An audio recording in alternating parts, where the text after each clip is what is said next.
nolosha bini'aadanku waa labo marka ugu horreysa amni weeye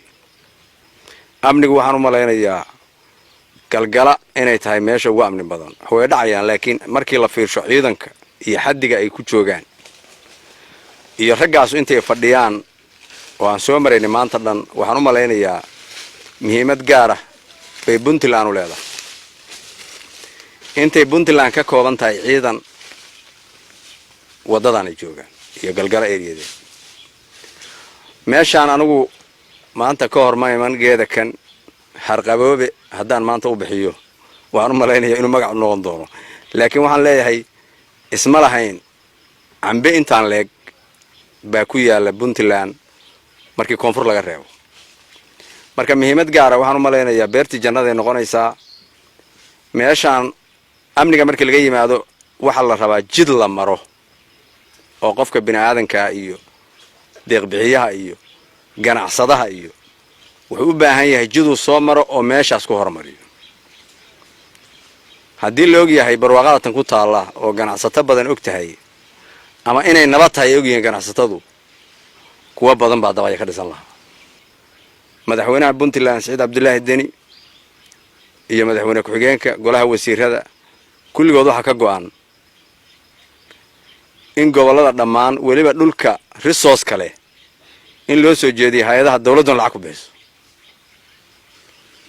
waxaan u malaynayaa amarkii ugu dambeeyay nala faray waxaan marinaya anoo qaybta ugu horeeyo gobolkan oo yimaada galgala inaan ahaan u malaynayaa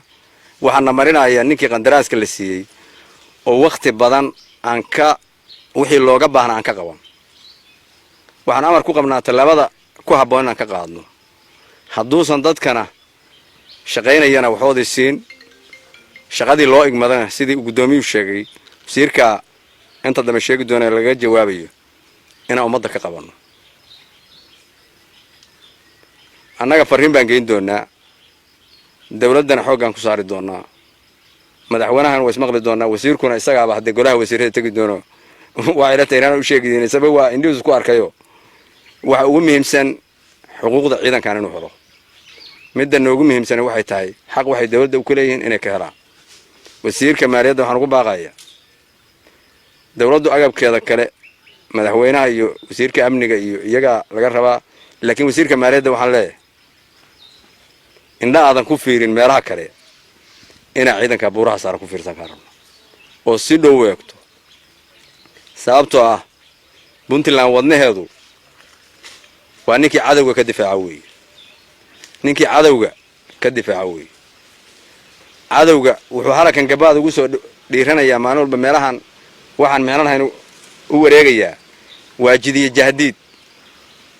laakiin geesiyaal baa fadhiya waxaan leeyahay saraakiil xigeen dabley iyo xaasaskooduna waa salaaman yihiin aad iyo aad baa u mahadsantihiin meeshiina ka sii wada waxaan rajaynayaa inaan mara badan inay soo noqdo oo arko waliba meelaha ciidamadu joogaan marka aad baan idinkan idinku mahad celinayaa 100% shaqo adag baa haysaan ha laga dhiirado waddankeena weeye waxaan rabno inaan gaarsiino yool waxaan u malaynayaa SYL iyo waa la wada garanayaa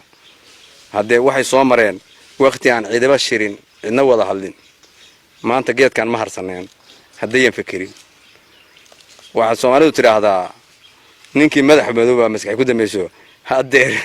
ragga meesha fadhi inta badan dhalinyaro u badan ciidanka waxaan leeyahay aan dhabaradayno waa ogahay nin badan inuusan gurigiisii iyo caruurtiisii tagin in badan laakiin guul badan baa inay rajaynayaa dawladdana haddee annana warka waa gaarsiinaynaa haddana waan ismaqlaynaa waxaan rabaa waddankeena innagaa leh cadow jidiya jahdiidana waxayna tarimayo haddaynaan ummadda ka qaban gabdhaheenna iyo dhinacay ka taagan yihiinna waxaan leeyahay gabdhuhu kuwa khayr weeye iyaguna shaqo badan bay hayaan waan ognahay si dalkay dadka ugu shaqeeyaan ciidamada u dhiirigeliyaanna aad baan iyagana ugu mahad celinayaa gaar ahaan gabdhaha deegaankan markaan sii fiiriyo hadda magaalada in badan anuma dhex marin laakiin markaan geeska ka istaagay guryo badan baa ii muuqday laakiin dadkii deganaa waa dadkii ceeldaahir lagu sheegay waxaan rajaynayaa hadday waddadu dhammaato inay dad badan soo noqon doonaan inkastoo aan jeclaa guddoomiyihii degmada inuu markii hore warbixinna siiyo kolley marka u dambaysa in la siiyo waa u baahnahay si uu deegaanka si fiican uga warbixiyo dadka degan iyo aad baan ugu wada mahadnay waa mahadsantii